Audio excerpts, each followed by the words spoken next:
बच्चों, अभी तक हमने बिंदु आवेश के बारे में पढ़ा कि किसी बिंदु पर क्या है, आवेश है।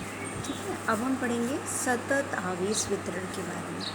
सतत आवेश का क्या मतलब है? सतत मतलब होता है लगातार।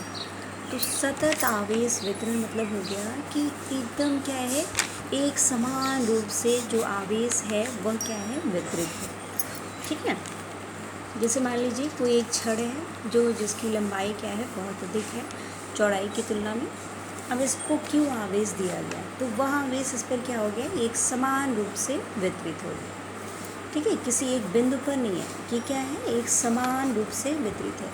तो ये क्या कहलाएगा, सतत आवेश वितरण कहलाएगा।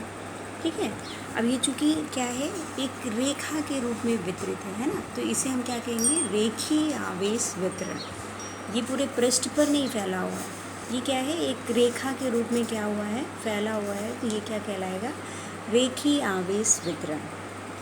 ठीक है, अब देखिए रेखीय आवेश घनत्व। रेखीय आवेश घनत्व क्या होता है, लैम्डा। लैम्डा बराबर होगा Q/L। ठीक है,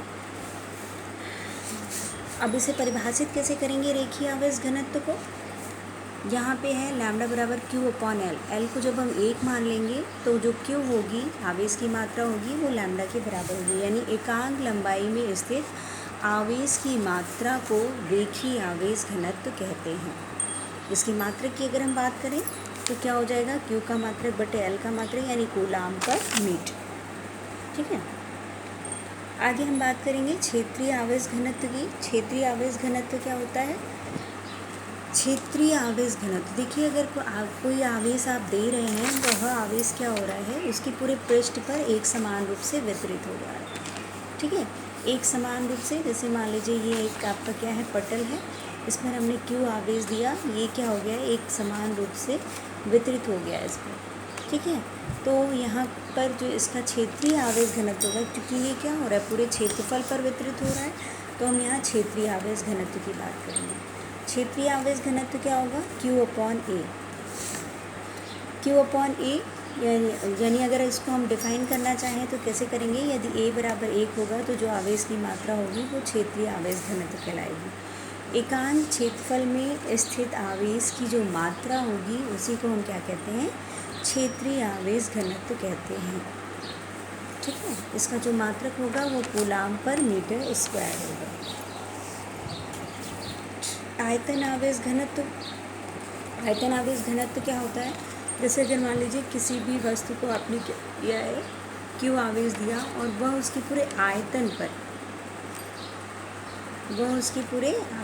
क्या हो रही है, एक समान रूप से वितरित हो रही है।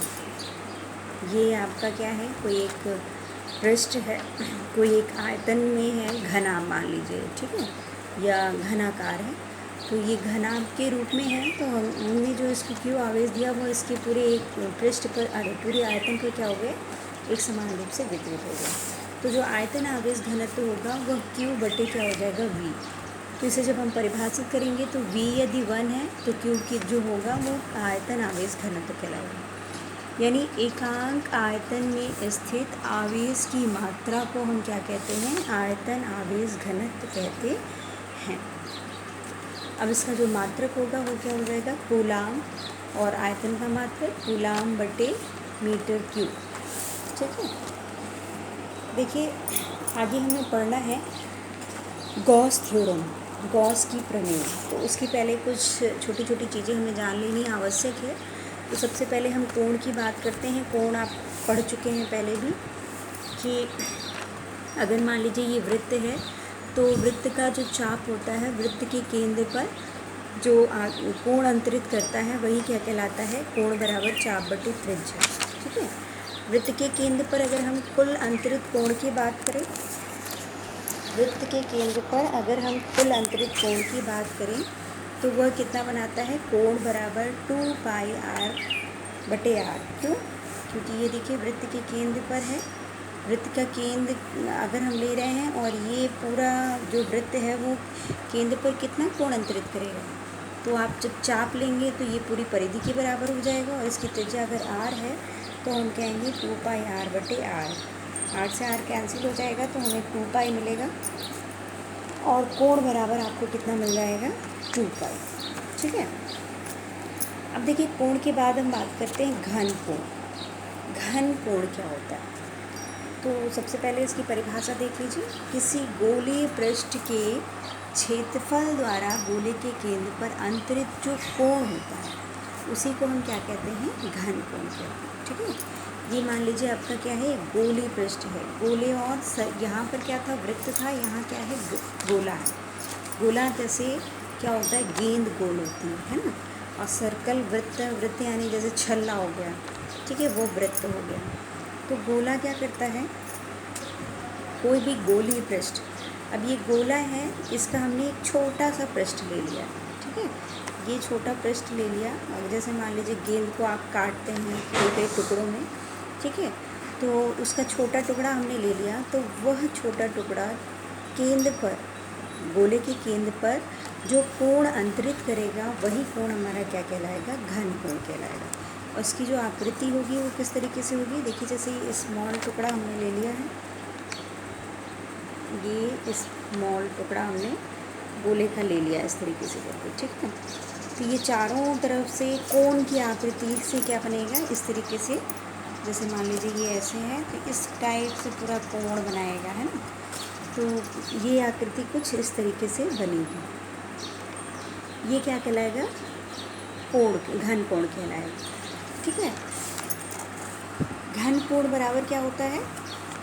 पृष्ठ का क्षेत्रफल बटे त्रिज्या का स्क्वायर। जैसे कोण बराबर क्या होता है? चाप बटे त्रिज्या, उसी तरीके से घन कोण क्या होता है? पृष्ठ का क्षेत्रफल बटे त्रिज्या का स्क्वायर। और इसे हम प्रदर्शित किससे करते हैं? ओमेगा से, ठीक है। अब देखिए पृष्ठ का क्षेत्रफल, अगर इस पृष्ठ के क्षेत्रफल को जो हमने यहाँ पर लिया है उसको हम क्या माने? डेल्टा एस माने, और इस गोले की त्रिज्या को आर मान रहे हैं, ये क्या हो जाएगा? Delta S upon R square. इसका मात्रक क्या होता है? स्टेरेडियन। गोले के केंद्र पर कुल अंतरित जो घन कोण होगा वो कितना होगा? पृष्ठ का क्षेत्रफल, अब पूरा गोला हम ले रहे हैं तो पूरे गोले का जो क्षेत्रफल होगा वो क्या हो जाएगा? 4 पाई आर स्क्वायर, और त्रिज्या हमने आर मानी है तो आर स्क्वायर से आर स्क्वायर कैंसिल हो गया, तो घन कोण क्या हो जाएगा? 4 पाई, ठीक है।